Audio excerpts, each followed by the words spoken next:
É o seguinte, assim, então eu agendei um bate-papo muito bacana com um amigo de longa data, um violonista que eu tenho uma admiração incrível. Agora eu vou falar mais com ele, vou contar uns negócios aqui que talvez ele nem saiba ou não lembre. E eu vou conversar hoje, vou bater um papo muito especial com o meu amigo Maurício Marques. Agora vocês estão os dois. Maurício, beleza, velho? Show de bola. Coisa boa, cara. Coisa boa te receber aqui, mesmo de uma forma virtual, né? Beleza, olha. O negócio da batalha da música aí, tocando e trabalhando, e tu mora em Porto Alegre, eu continuo morando aqui em Pelotas, e passa o tempo, e a gente acaba que passa, às vezes, anos sem se falar, né? Sem verdade, uma ideia e tal, mas a amizade fica, né, Maurício? A gente tem tu sabe que eu tenho um carinho enorme por ti, pelo teu trabalho, pela pessoa que tu é. De uma maneira, cara. E antes de mais nada, eu queria te recordar do negócio, né? E falar para ti que a tua figura é muito, muito especial para mim mesmo, porque eu tive, quando a gente se encontrava nos festivais nativistas, né? Tu sempre foi um cara muito de estudar e tal. Eu, nascido em Dom Pedrito, não tinha nada para... No máximo que a gente conseguiu nos cantos sul daqueles, né? Era daquele jeito. Não tinha nada, né? Eu digo, esse cara estuda, esse cara, ele tá sabendo onde é que tá as coisas, né? Eu gostava, eu te via tocar, eu me lembro que todo mundo de pé, tu tocava sentadinho com violão. Com a tábua de passar roupa da Barbie embaixo do pé, né? Muito legal. Aí um dia, a gente se não sabe, essa aqui é a tábua de passar roupa da Barbie. Ó, que sim, vai pro pé. Cara, aí um dia a gente se encontrou num festival em Bagé. Te digo de anos isso, eu era guri também, a gente bem gurizão. Eu não vou falar essas coisas, parece, mas no tempo que o amor era vivo. Faz muitos anos isso. Mas é que eu não esqueci disso aí, porque foi uma passagem muito importante para mim. Porque nós nos falamos em Bagé, não sei se tu vai lembrar disso. E aí eu disse, cara, eu vou conversar com esse louco, a gente não se conhecia, assim, de se falar pessoalmente, só de palco, de passagem e tal. E aí eu chamei, a gente foi tomar uma cerveja num bar ali e tal, e tu começou a me explicar o que tu fazia, que tu morava em Pelotas e tal, e eu achei aquele assunto extremamente interessante, porque eu disse, cara, eu preciso disso, eu tenho que estudar, eu tenho que ir embora. E aí, depois daquela nossa conversa, aí tu explicou que tu fazia faculdade de música em Pelotas, que tu estudava, que tu fazia isso, fazia aquilo, tu me contou uma história dos sonhos, assim, né, cara? E eu digo, é isso que eu quero fazer. Aí, na mesma época, mais ou menos no mesmo período, meu irmão passou na escola técnica em Pelotas. Sim, né? É agora, velho, vamos embora. Aí, agora eu fui.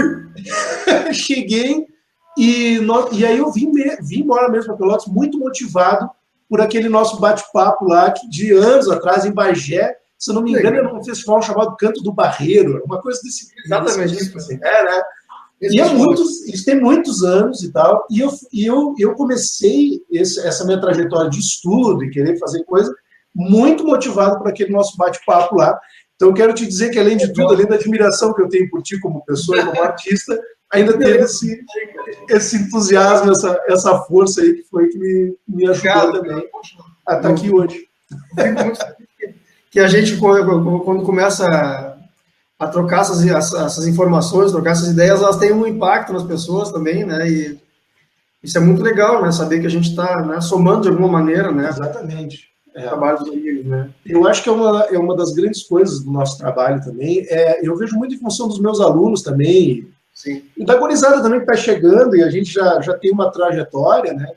E quando tu recebe, assim, essas informações, e as pessoas... E agora com a função da internet, cara, e isso é muito legal, porque as pessoas vêm falar contigo, né? Às vezes tu não conhece e tal, e diz, Sully, vem falar comigo, que legal, eu ouvi tu tocar, eu ouvi isso, ouvi um disco, ouvi não sei o quê, e aí tal, e tu motiva. Então, quer dizer, é a gente dando continuidade, né, a sonhos, porque, na verdade, a gente vive de sonho, né, Maurício? No sentido mais lúdico da palavra, né? De sonhar no sentido de ser envolvido, né? É importante a gente, né, imaginar o que gostaria que acontecesse, né? O sonhar, né? O planejar, né? Sem dúvida. E é a coisa da carreira que a gente vem fazendo com esses anos todos, né, filho, sempre imaginar uma coisa que gostaria de fazer com música e aí vai fazendo a vida na volta daquilo, né? Claro. Vai desenvolvendo, né, tudo na volta desse sonho, né? E naquela época já, quando eu estava lá estudando conservatório e depois o curso superior lá em Pelotas, eu sempre tive ideia de aprimorar, né, o tocar, né? E esse era o meu foco, sempre foi, né, de querer tocar violão, né? Claro. E os festivais eram um grande palco, né? A gente fazia isso aí todo fim de semana. Era todo fim de semana esse festival, né? E Dom Pedrito, nossa, fui várias vezes tocar lá na tua cidade. O Puxa Verde da canção.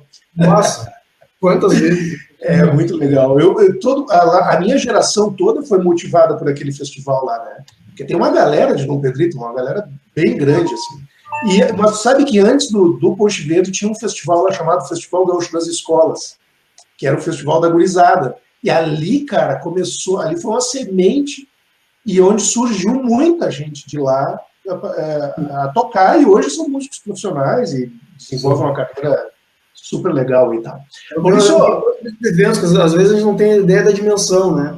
Sim, imagina, aquilo ali, cara, o que gerou de coisa bacana e bonita, né?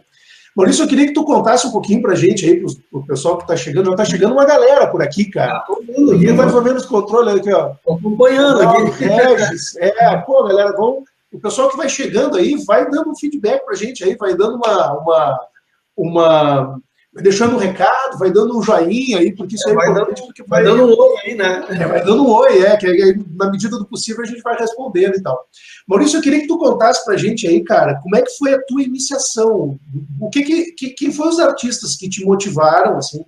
Quem é que tu via tocar? E aí, poxa, como é que tu teve a ideia também? Porque tu sabe que essa coisa do estudo, do instrumento e tal, pelo menos que eu lembro, assim, de uns anos para cá, sabe? Existe uma geração que se deu conta, assim, eu preciso me desenvolver, eu preciso estudar e tal, não ficar só naquela coisa de tocar, né? Tocar de estudo.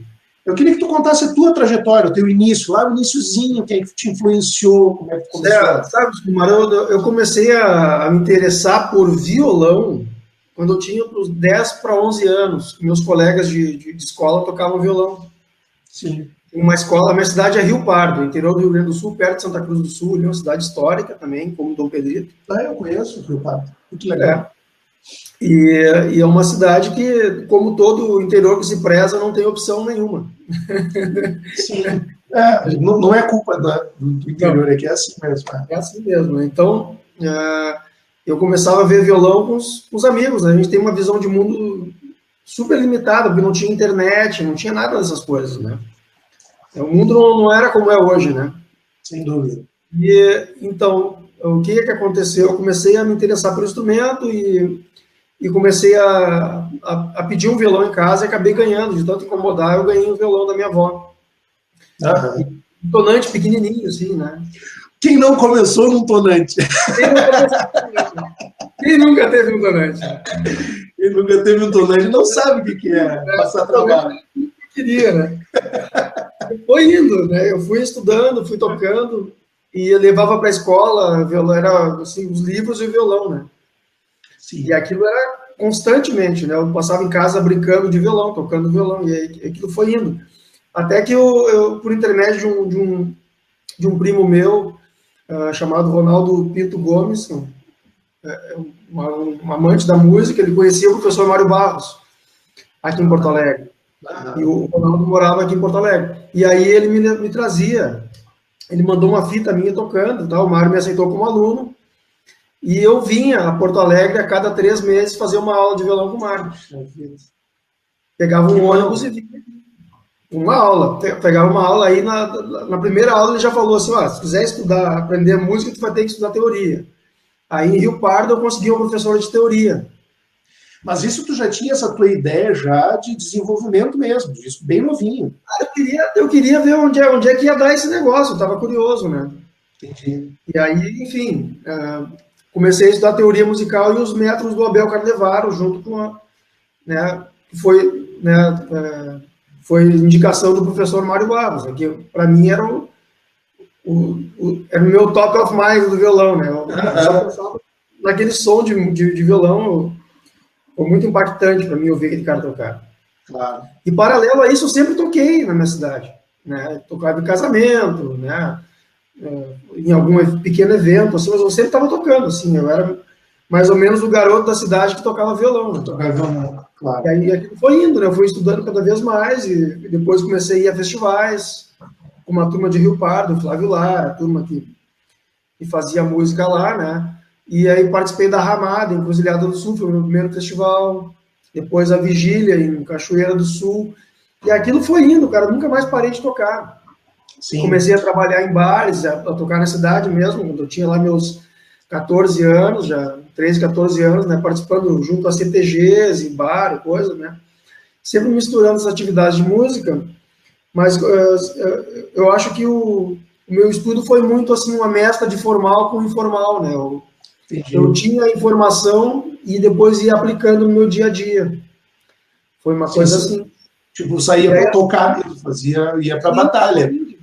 Foi exatamente, foi isso, eu aprendi algumas técnicas, algumas coisas e o repertório, né, que eu ia estudando, né, o Tárrega, Vila Lobos, etc, né, e Bach, eu adorava essas coisas, né, minha mãe tinha disco de música clássica em casa, eu ouvia essas coisas, não sabia o que era, então criou uma curiosidade, né, um interesse, né. Sem dúvida, claro. O Piaget já diz, né, que já dizia que o interesse é o motor da ação, né. Então, aconteceu isso comigo. Eu comecei a me interessar por aquele som e queria saber como é que acontecia, porque o tocar violão só por tocar não me interessava, eu queria... né, tu sabe que isso aí... da minhoca, né? Tu sabe que isso é um negócio muito, muito legal, cara, que eu sempre busquei também, sabe? Isso aí a gente tem em comum, assim. Eu também tinha, e a gente que nasce no interior ainda mais naquela época, isso aí tu tá falando anos 80 ainda. Por aí, anos 80, quase início dos anos 98, por aí. Por aí, né? Então era um período que a gente não tinha absolutamente nada mesmo para estudar. É que talvez o pessoal mais novo não consiga entender. Não tem a menor noção do que é isso. De tu não ter nada mesmo, né? Para vocês terem uma ideia, quando eu queria alguma música, eu saía de Rio Pardo, pegava um ônibus na rodoviária, levava 2 horas até chegar na rodoviária de Porto Alegre. Aí eu pegava as minhas duas perninhas e até subia da rodoviária até a Senhora dos Passos. Porto Alegre, a pé. Entrava na Casa Beethoven, pegava um catálogo e escolhia as músicas que eu queria tocar, sem nunca ter ouvido na vida. Olha que loucura, né, cara? Pegava uma partitura, botava dentro do livro, às vezes eu ficava na casa da minha tia aqui em Porto Alegre, às vezes eu voltava para o ônibus e ia para casa de novo. E escolhia no olho, porque nem sabia. No disco, tu tinha que ir na loja comprar o disco, não tinha conversa. É verdade. Tinha que encomendar, a loja levava 3 meses para receber o disco. Cara, totalmente louco. Hoje você faz...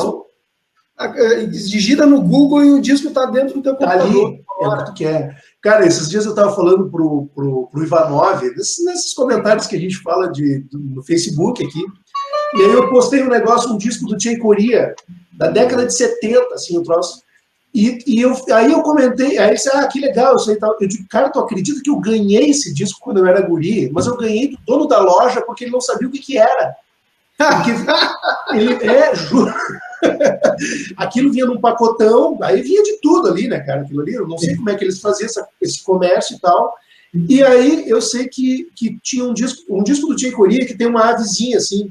Não sei se tu lembra, tá? Um disco verde. O mais recente do Tchê Coria para mim é o Electric Band. Isso aí putz, agora não vou lembrar. Mas aí a questão de data. Essa aí é 70 e pouco, 77, eu acho, esse disco. É um disco bem, bem antigo. E tava lá na loja, aí eu olhei para aquele disco e disse assim, cara, eu achei massa, isso aqui eu escutando, né? Perguntei quanto é que era. Ele disse, não, isso aí ninguém vai comprar isso, eu vou te dar esse disco.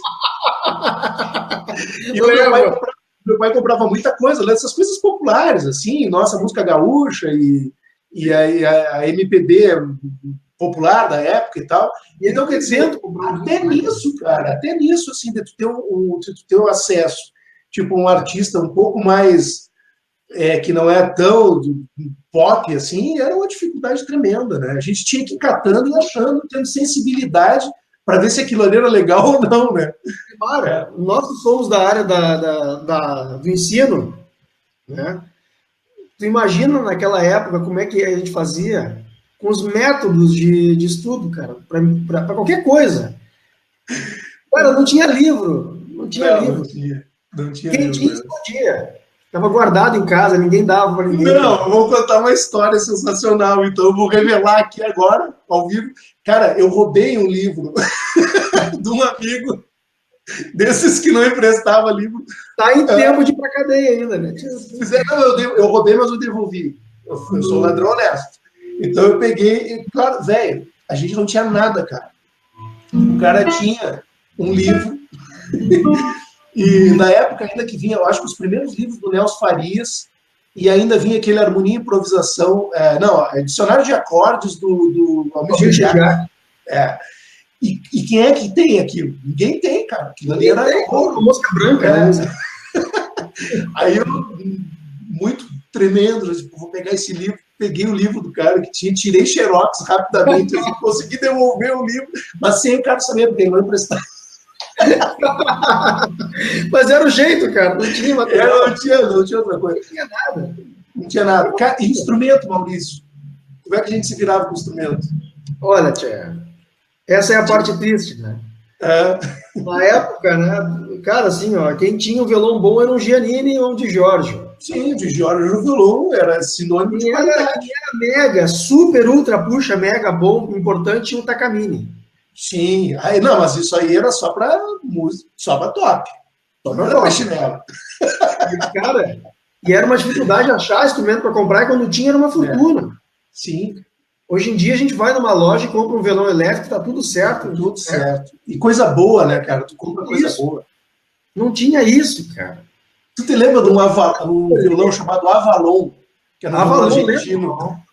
Aquilo dava choque. Muito tempo que o João de Almeida me emprestou um Avalon durante um pouquinho. Não é o Avalon que era do cara, um cantor chamado... Como é que é o nome do cara? De Santana do Livramento. Arieta. Rossana Arieta, né? Esse violão é uma promiscuidade. Esse violão foi de todos os violonistas gaúchos. Ele foi indo, cara. Esse violão, uma vez, eu acho que a gente se encontrou, aqui em Pelotas, tinha uma loja, e esse violão estava numa loja para vender. Esse mesmo violão que foi teu também. O violão que tinha um quebrado, ele não tinha um quebrado aqui. Acho que era isso mesmo. Claro que é, cara. Aí só cuida. Eu estava na loja e chegou o Posidônio na loja. A minha mulher disse que eu tenho memória de elefante, né? Que eu não esqueço das coisas. Aí eu olhei para aquele violão, cara, um Avalon, né? Deixa eu olhar esse violão aqui, cara, um violão usado para vender. E aí o cara me mostrou, tipo, cara, esse violão foi meu.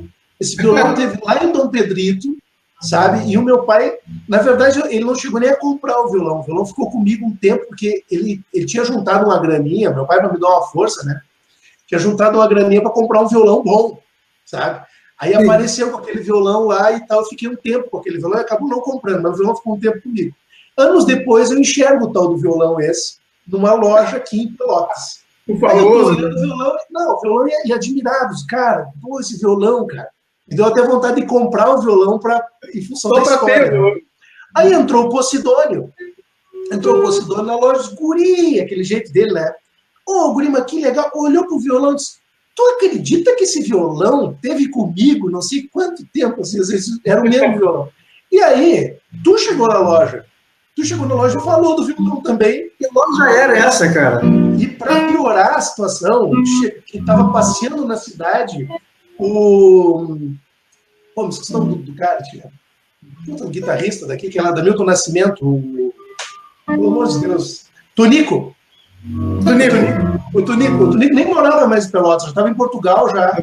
E chegou na mesma loja, estava eu, tu, o Posidônio, chegou o Tonico.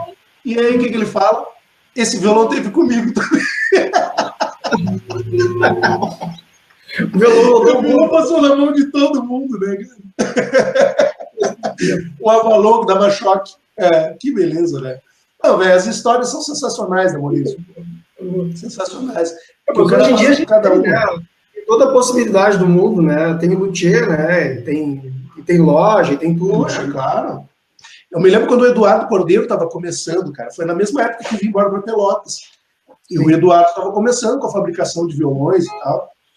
E aí, puxa vida, o que a gente tem de coisa boa aí, né? E as possibilidades também que a gente tem de comprar um bom instrumento e de poder... Hoje a gama é gigantesca, né? Então, tipo, o meu primeiro violão decente foi um Takamine. Sim. Depois eu mandei fazer um violão com o Mário Bezerra, lá no Rio de Janeiro. É um violão que eu tenho até hoje. Que é esse violão aqui, ó. Que é esse instrumento aqui. Olha aí que lindo.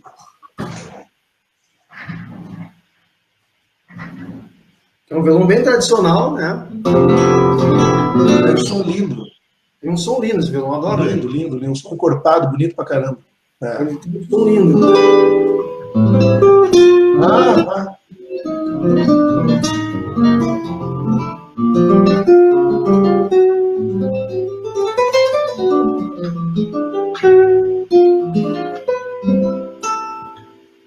Show de bola.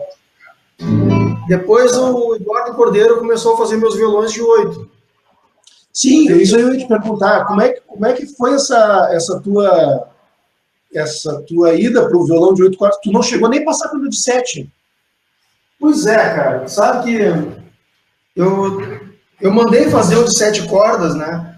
E o Eduardo Cordeiro sempre foi meu amigo, Eduardo, querido, né, pra caramba. Adoro ele, um gênio, né? Eu queria. E o Eduardo pegou o compromisso de fazer o violão e, assim, um mês depois ele teve que ir para Portugal. Ele assumiu um emprego lá numa fábrica de violões, tal, foi lá trabalhar em Portugal, né? E aí ele me mandou de lá o violão. Só que aí no meio do caminho, a encomenda eram 7 cordas e eu comecei a ver os vídeos do Marco Pereira tocar aquelas coisas. Eu aí enlouqueci, né, cara? Porque o Marco Pereira estava tocando 8 cordas nessa época. Puxa. E aí eu liguei pro Eduardo, fiz uma ligação internacional, liguei para ele, achei o cara lá. Assim, cara, tu botaria uma corda a mais no violão? Do de 7. Já do 7. Eu curioso, já estava pronto o violão, né? É.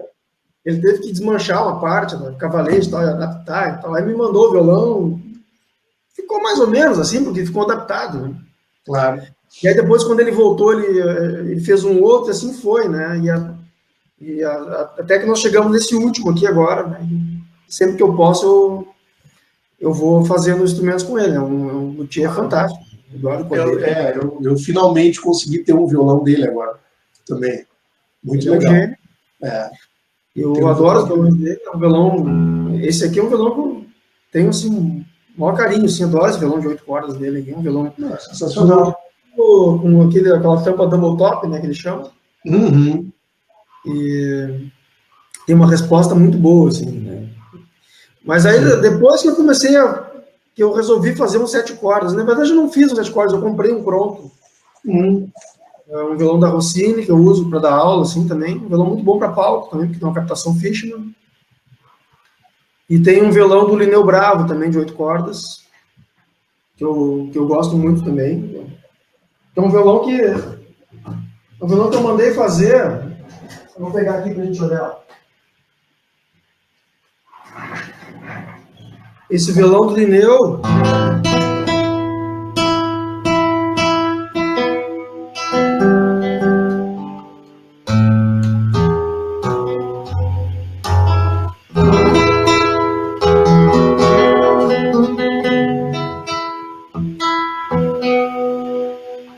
Tá ruim o tempo, não vai afinar bem. Mas esse violão é um violão que a gente fez em 2007, 2009, aí quando eu toco no Quarteto Malgani, né, lá do Rio. Sim. Aí nós fizemos todos os violões novos com ele para gravação do disco. Olha que legal. Desde então, violões para tocar nesse trabalho. Sim. E é um violão muito interessante, um violão muito equilibrado também, eu adoro esse violão, né? Claro. E Maurício, tu pode explicar para nós mais ou menos qual é a tessitura desse violão aí? Sim, o violão 8 cordas é como se, imagina um violão de 6, né? Primeira, segunda, terceira, quarta, quinta, sexta cordas. Normal, ó. Entendi. Afinado é melhor. Mas tá difícil com esse tempo, porque tá muito úmido hoje. Sim. Então, violão de 6, né? Aí abaixo disso eu tenho uma sétima corda, que é um Si. E um que eu legal. Ainda. Então, tem quem use o violão de 8 com agudo a mais, né? Pois é, eu conhecia. Eu conhecia, não, eu tinha ouvido falar, assim, eu acho que eu nunca toquei um violão de 8 cordas. E eu também, eu já ouvia falar que ele tinha uma corda mais aguda, né? Mas o teu, ele tem as mais 2 graves. 2 graves. Eu acho que o agudo embaixo, ele vira um outro instrumento daí já, né? Uma outra coisa, né? Entendi. Funciona muito bem e tal, mas é mais para tocar, assim, música barroca, coisas que não tem tanto rasgueado, né? Sim, ele acaba ficando desnecessário. É melhor tu ter os graves do que tu ter os... Exato, porque a música que a gente faz hoje em dia é uma música muito mais de acordes, né? Elevadas, do que propriamente uma música contrapontística. Aham. Perfeito. Raramente tu vai usar um agudo lá naquela região, né? Um lázinho. Para ter uma ideia, o violão de 8 com a primeira aguda, a primeira corda solta soa assim. Sim. Vai ter a primeira e mais um agudo embaixo. Imagina mais um agudo ainda. A corda 0, né? Não, mas aí não tem muito... Aí realmente não tem muito cabimento. Então eu resolvi manter o violão de 6 com 2 graves, né? Muito bom. E a lógica dos 7 cordas também, né? Tem um grave a mais. Né? Sim, sim. O 7 se usa um Si ou um Dó, né? Se eu não me engano, acho que o Yamandu acho que toca com violão em Dó, se eu não me engano. Não tenho certeza. Dá pra usar, funciona bem a corda até o Lá, assim. De Dó a Lá, a sétima corda. Uhum. Sabe? Ó, em Lá fica bem também, ó. Fica bem também. Tá vendo? Fica um grave definido ainda, ele não... Estão na quinta corda, ó.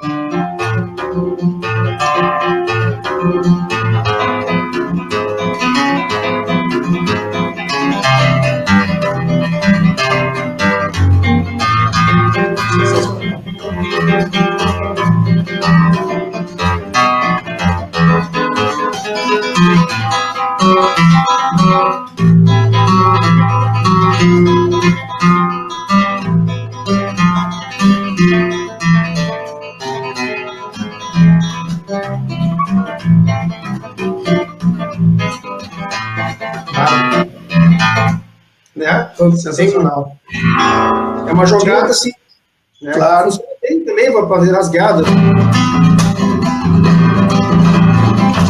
Tá solto, gravizão.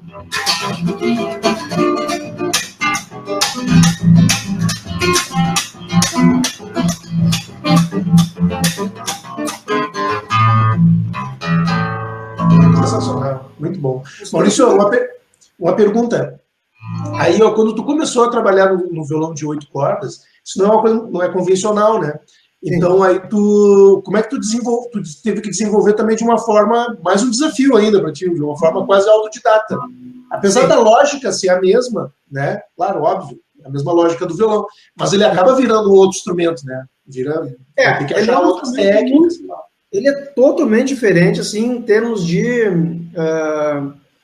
perspectiva. Né? O violão de 6 é um violão mais seco, tudo no lugar, as frequências bem equilibradas. Né? O 8 cordas já tem 2 graves, para jogar basicamente no mesmo espaço físico. Então, é um violão que não soa tanto como o de 6, ele tem menos volume que o violão de 6 cordas.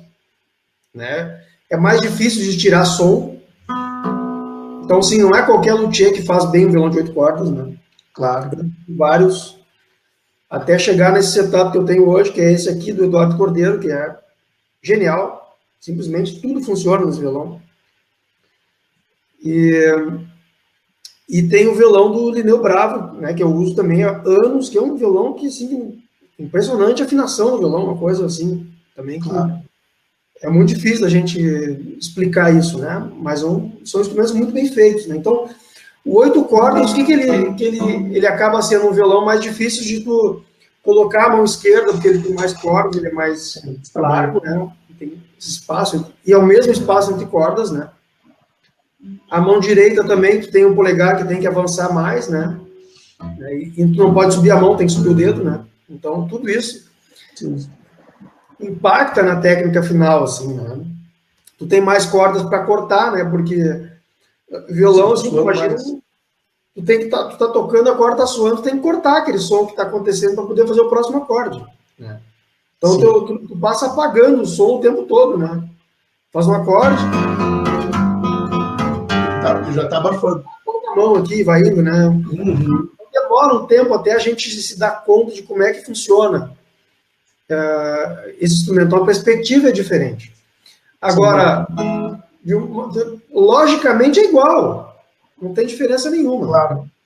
Né? Matematicamente, ele é que nem um violão de 6 cordas. Só tem, né? Tem, por exemplo, um acorde de Dó maior aqui, ó.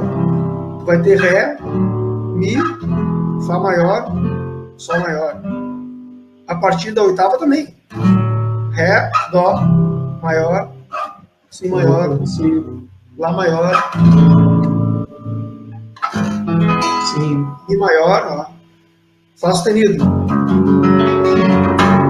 Bom, já dá mas a sonoridade fica legal, né? Fica uma outra coisa. Né? Ó.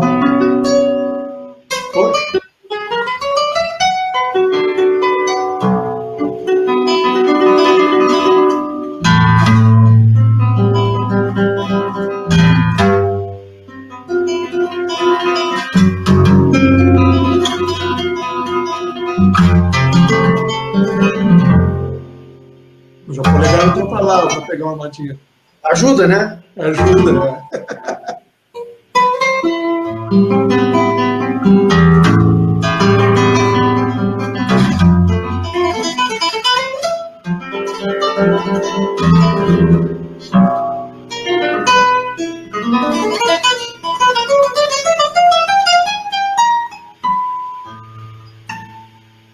Sensacional.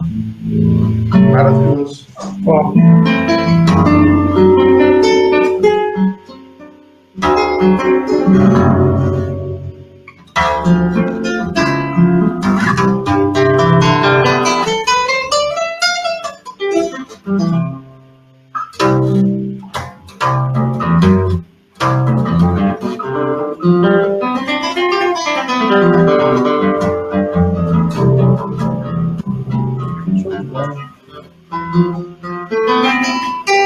As campanelas, né? Olha aí, ó.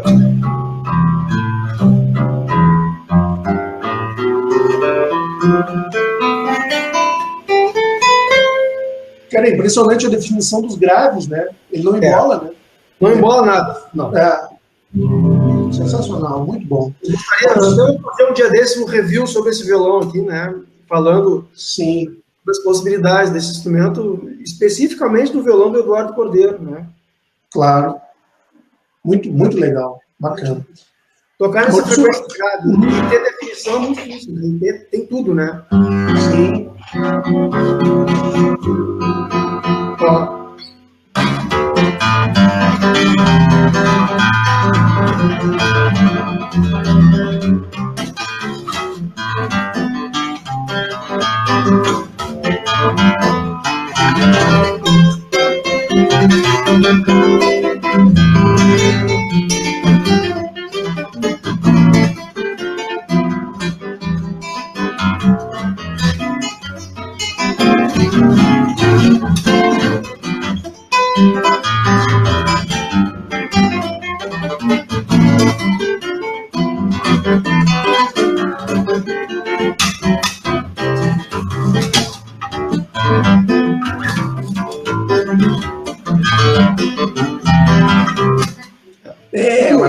Funciona, né? Funciona, show de bola, que maravilha. Maurício, vamos falar um pouquinho de carreira aí, cara. Vamos lá. Qual é o que tu tem pela frente aí? Qual é os teus planos? O que tu está fazendo atualmente, assim? Bom, pessoal, atualmente eu sou professor nas faculdades EST, em São Leopoldo. O curso de licenciatura em música, musicoterapia também. Né? Maravilha. tendo curso técnico e, né, bacharelado, né, licenciatura em música, né? Sim. Também tem muitos alunos online também, muita aula online, tem aluno no mundo inteiro, aluno na Suíça, aluno, né, fora do Brasil também. Tem um estúdio de gravação, então eu tenho alunos também presenciais que vêm aqui no meu estúdio e etc. Né? Tem várias coisas que eu atuo. Mas a questão assim, de carreira como instrumentista, como músico, ela tem que ser casada com outras coisas, com outras áreas. Né? Sim. Eu, em 2004, lancei esse disco. Com essa carinha... Juvenil. Em 2009 foi esse disco aqui, que é o Milongaço. Então, 2004, Cordas ao Sul, virado. Né? E 2009, o Milongaço. Esse eu não tenho, esse eu tenho que ver. Eu vou te mandar ele, tá? Tá, show de bola. Milongaço, que é com violão de 8 cordas, tem participação de um monte de gente legal aí e tal. E agora está saindo um disco novo que nós gravamos, disco gravado que gravamos entre 2006 e 2009 em Los Angeles, com o Quarteto Malgani, onde nós gravamos Baden Powell, Ernesto Nazaré, Radamés Inhata. É um disco produzido pelo Sérgio Mendes, lá em Los Angeles. Um disco que tem participação do Ayrton Moreira, do Hamilton de Holanda. Só esses guri, tudo gente que está iniciando, né? Esses bico aí, né, tia? Músicos incríveis, fantásticos, né? O Ayrton Moreira gravou percussão, o Marco Suzano fez percussão também, o Hamilton de Holanda gravou bandolim numa faixa, foi um frevo, e também tem participação, deixa eu ver quem mais, tia. Nossa, tem tanta gente naquele disco, Mônica Salmas também. Então, é um disco que tá muito bonito, assim, tá lindo, tá muito bem gravado. E nós vamos lançar esse ano, né? Não sei ainda exatamente como vai ser, mas estaremos lançando. Já recebemos a capa, já está tudo pronto, capa, master, agora. Então, essa semana estamos finalizando o DLC, essas coisas todas, né?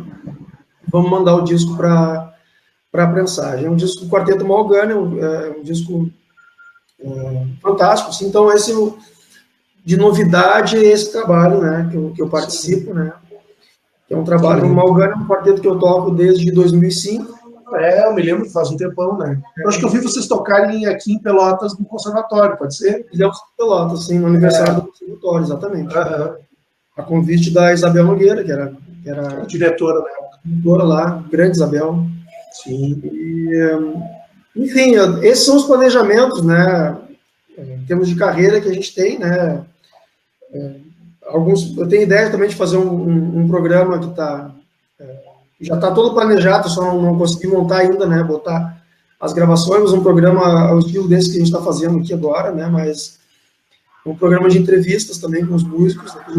Que legal. Vai se chamar Mega Encontros no Micro Estúdio, já tem a página criada e tudo lá no que massa, cara. YouTube, mas não deu para botar no ar ainda. Isso é muito legal, né? Essa coisa da internet, dessa possibilidade que a gente está tendo aqui, isso aqui, eu brinco que isso aqui é coisa pra gente, é coisa de, assim, filme de ficção científica, né, cara? Isso aqui é maravilhoso, imagina cada um desse conteúdo. É sensacional, cara, a gente poder bater um papo, assim. Semana passada eu conversei com o Marcelo. E hoje em dia é possível, por exemplo, o Quarteto Malgani está no Rio de Janeiro, a gente ensaia, assim, nós escrevemos os arranjos, né, e conversamos via internet, Sim. E concluímos muitas coisas online, assim, né. Sim. Então, as possibilidades são gigantescas hoje em dia, né? Então, mas, paralelo a isso, também tem um duo com o Samuco do acordeon, né, de choros, tem um duo com o Felipe Caran, de violão e violino, né, que é um duo de violão de 8 cordas e violino de 5, então ninguém tem instrumento normal nessa história. Ninguém é normal, né? Ninguém é normal nessa história. O que menos corre voa. E tem um também com o Calito Magajanes, né, que tem anos já, que é o tanto... O jeito de dizer, esse trabalho com o Calito é antigo, né? Que a gente tem feito há muitos anos, né, que ainda não gravamos o disco, porque a gente simplesmente não consegue congelar um arranjo nunca. A gente quando vai tocar, sai outra coisa. Então, é um arranjo vivo. Ele trabalha com a Fátima Jimenez também, de duo de violão e voz. Então, tem várias coisas, né, que fazem parte dessa coisa da carreira, né? Então, a carreira de músico, na verdade, elas são várias coisas. Nós temos sempre que estar nos adaptando e achando uma maneira de chegar até o público. Então, esses diversos formatos são fundamentais na Solimar, sem dúvida, para que as coisas aconteçam, né? E esse tipo de bate-papo que nós estamos fazendo aqui é fundamental, né, para que as coisas funcionem, né? Claro. Muito importante estar em contato com o público, trocando ideia. Eu sei que tem muita gente ouvindo aí, acompanhando, e eu acho que a gente acaba somando de alguma maneira, né? Sem dúvida. Mas a gente soma com a gente, soma com o grupo, com as pessoas, a gente os novos violonistas, né? O aprendizado é constante, né? Sempre tem alguma coisa, né? Claro. Cara, agora aqui, ó, a gente não tem muito tempo, porque aqui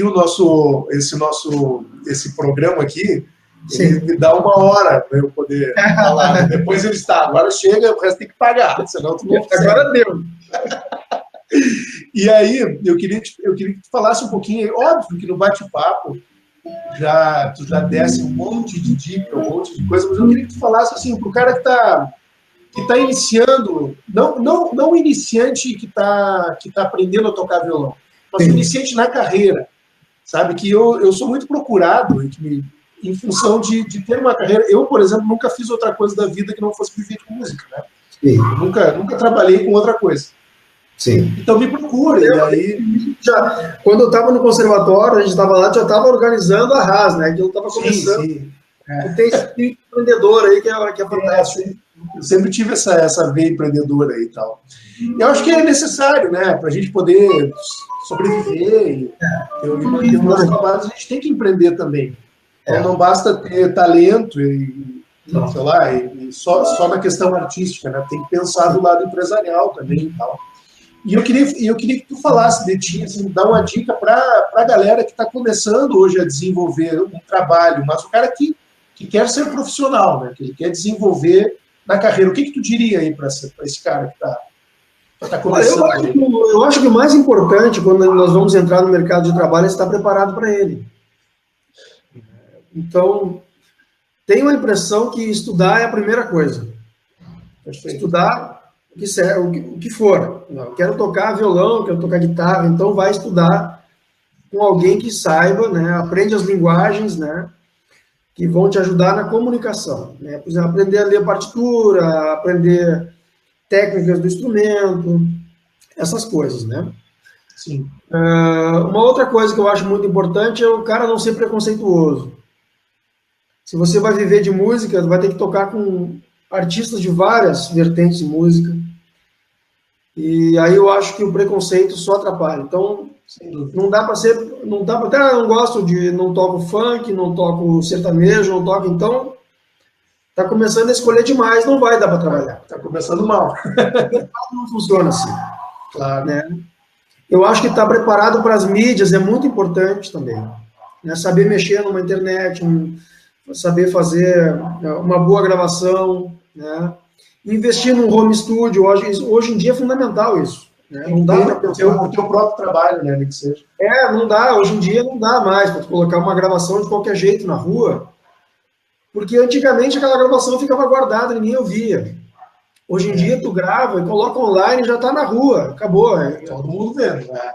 Sem dúvida. Então, assim, eu acho que a qualidade do trabalho é uma coisa muito importante. Né? Então, investir em instrumentos bons, investir em tecnologias, né? Em aprender a usar essas coisas, né?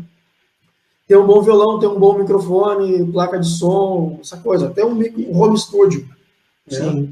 E hoje em dia o acesso a essas coisas estão mais fáceis também. Tocar, se mostrar para quem vai consumir a tua arte, né? Eu acho que isso é fundamental. Né? A autopromoção, né? Essa coisa aí, eu acho que é um caminho sem volta isso aí. Tem que saber fazer. Sim, sem dúvida. E não ter medo disso aí também, de meter a cara na rua, porque não adianta também tu tocar ou tu fazer um troço e tu também ficar dentro de uma caverna, né?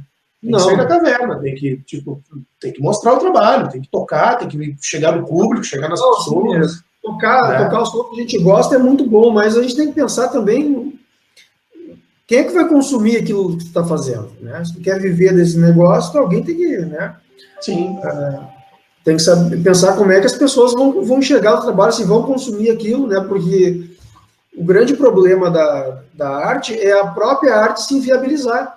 Claro. Né? Tu começa a ficar tão artista que ninguém entende o que tu está fazendo. Né? Aí tu não está comunicando também, né? Não está comunicando nada. Então, de repente, nada. A tua sala pode estar adorando o teu som, né? Em casa, tocando, né? Teu cachorro pode te ouvir muito bem, mas será que o público está ouvindo aquilo, está consumindo, né? Sim. Tem que ter um apelo, tem que ter alguma coisa. Então, eu acho que é fundamental a gente, como artista, né, se quer viver de arte, tem que ter um produto que seja vendável. Claro. Não dá para ser demagogo, ao ponto de dizer, não, eu só faço o que eu gosto. Tá, legal, e aí vai viver do que exatamente? Claro. Uma coisa é, claro, tu poder achar o teu público, as tuas pessoas que gostam do que tu faça também, né?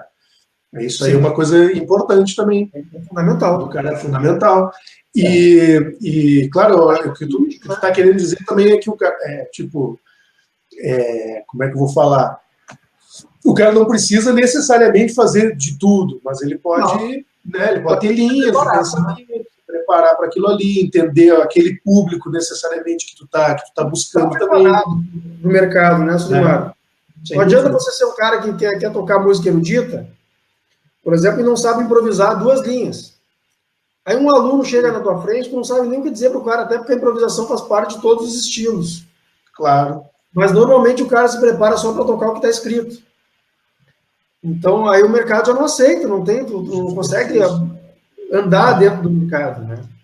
E outra coisa bastante importante também, que eu acho que de repente é não parar nunca, né, Maurício? Tu nunca para, né, cara? Não existe um momento assim, tu não chegou no momento, Maurício, agora deu, beleza, tu já toca demais, não precisa tocar mais. Cara, a gente está sempre estudando. Sempre estudando, é sempre desenvolvendo, tu vai desenvolver alguma habilidade em alguma coisa que tu não sabia, que tu vai ter que buscar, e várias outras coisas. Os outros instrumentos, né? Entender as outras linguagens, né? Ver o que está acontecendo, né? Sem dúvida, ouvir os amigos, ouvir os caras que estão tocando. Claro, ouvir, né? Ver o que está acontecendo mesmo, né? Entender a parte dos outros também soma na gente, né?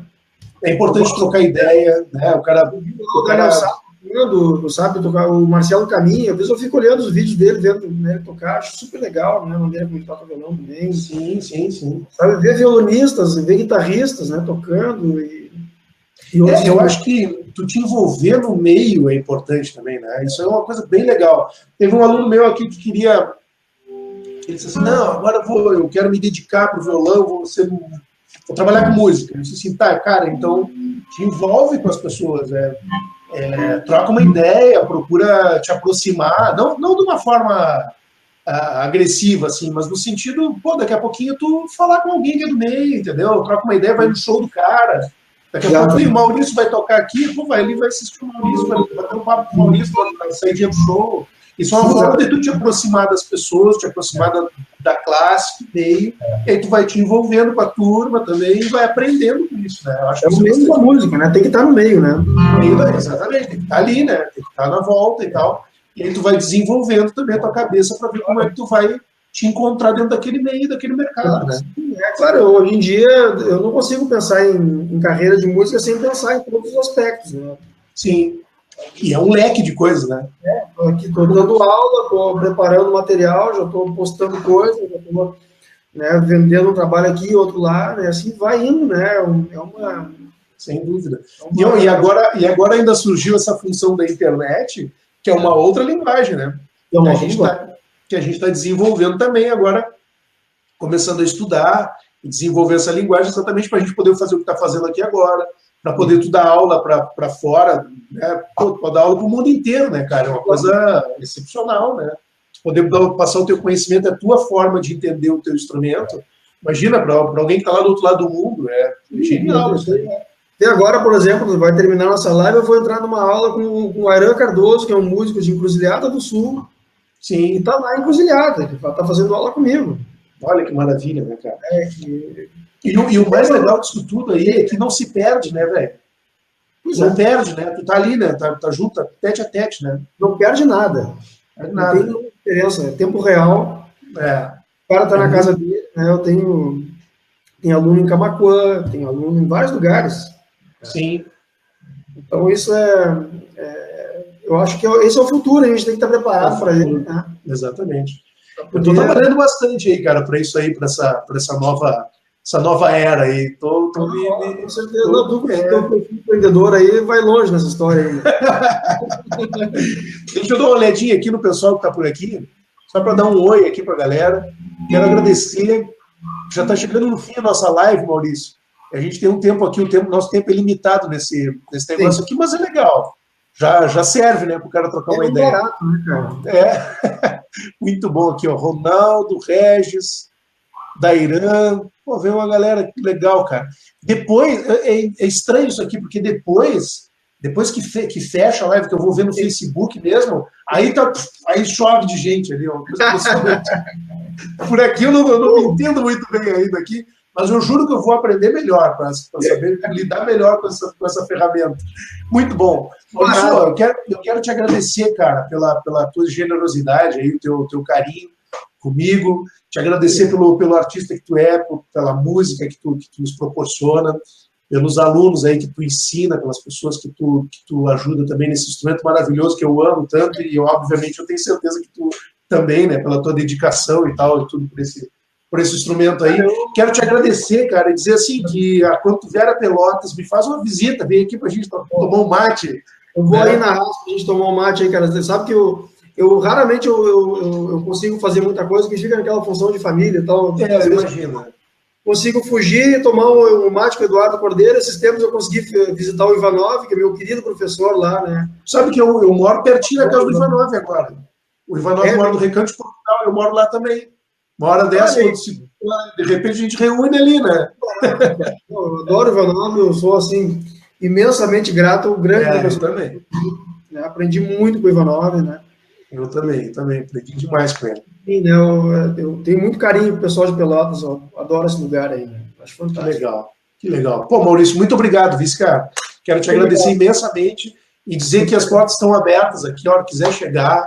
Qualquer hora de fazer uma visita em Porto Alegre. Eu em seguida uma coisa, chega aqui no Viamão aqui que nós estamos isso, em Viamão, né? Eu tô em seguida por aí porque eu concluí meu segundo disco agora. E aí eu tô gravando aí.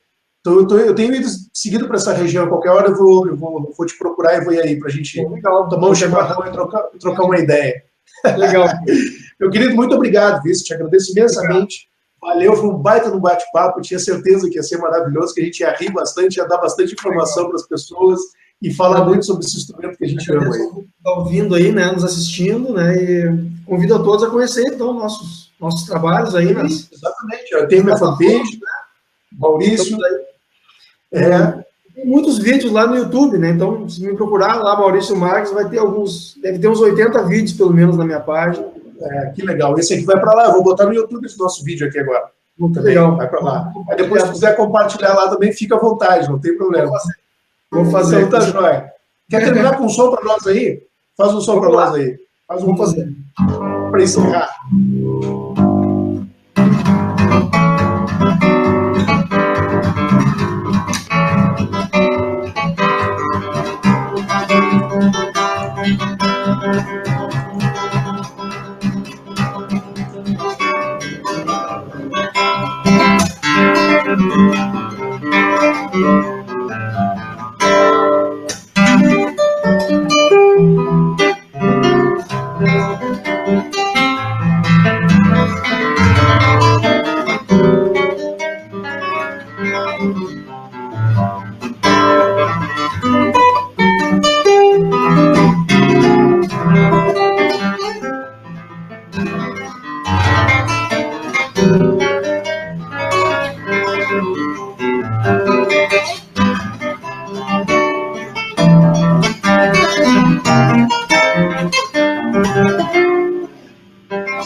Valeu, Maurício. Obrigadão, velho. Tá? Obrigado, querido. Beijo, velho. Tá? Saúde a todos aí, cara. Obrigado. Muito obrigado. Tudo de bom aí também. Sucesso sempre. Tudo de bom aí.